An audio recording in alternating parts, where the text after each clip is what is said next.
সে তার শত ব্যস্ততার মাঝেও তোমাকে ভুলে তোমার কথা নিয়ে যে ছেলে তোমাকে ভালোবাসবে সে কখনো তার ভবিষ্যৎ প্ল্যান ভেবে রাখে না। সে তার পরিবার ও বন্ধু বান্ধবের সঙ্গে নির্দ্বিধায় তোমার কাছে সব শেয়ার করবে। সে কখনো সম্মুখে ধরতে ভয় পাবে না। তার লয়ালিটি নিয়ে কখনো তোমার মনে প্রশ্ন জাগবে না। তুমি সেই ছেলেটাকে যে ছেলেটা কাটলো চেপে এবং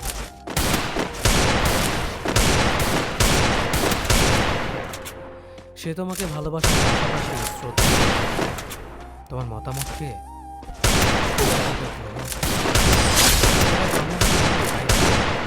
আর যখন তুমি কোনো মেয়েকে সত্যিকারে ভালোবাসে সে চেষ্টা করবে তার ছোটখাটো দায়িত্বগুলো গ্রহণ করতে, তোমার মনে খেয়াল রাখবে। তোমার মানসিক শান্তি সবার আগে।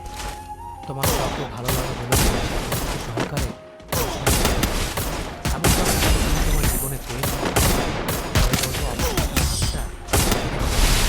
কারণ ভাগ্যবান হলে এমন কাউকে তার জীবনে পায়।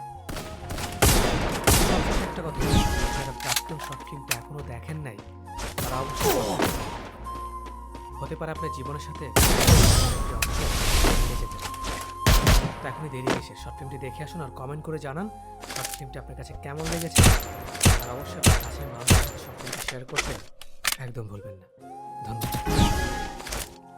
যদি কারোর সাথে দেখা হওয়ার পর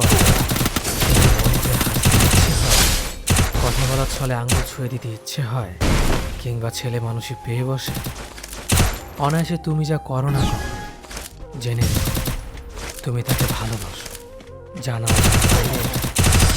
হৃদয়ের গহীনে। হয়তো তোমাকে নিজেকে বোকা মনে হবে পরে যখনই ভাববে কি ছেলে মানুষই না ছিল, এমনটি না করলেও হতো।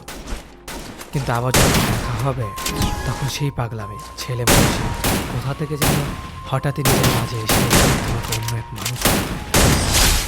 তুমি তাকে চেনো না, তোমার প্রতিদিনের সেই তুমি যেন নিমিষে বদলে গিয়ে অন্য রূপে আবির্ভাব হয়েছে, যেখানে কোনো কষ্ট নেই, ক্লান্তি নেই, কোনো গ্লানি নেই। যেন তুমি অনেকদিন পর বুক ভরে নিঃশ্বাস নিচ্ছ। নির্মল বাতাসা এই দিনটাই তুমি বেঁচেছি।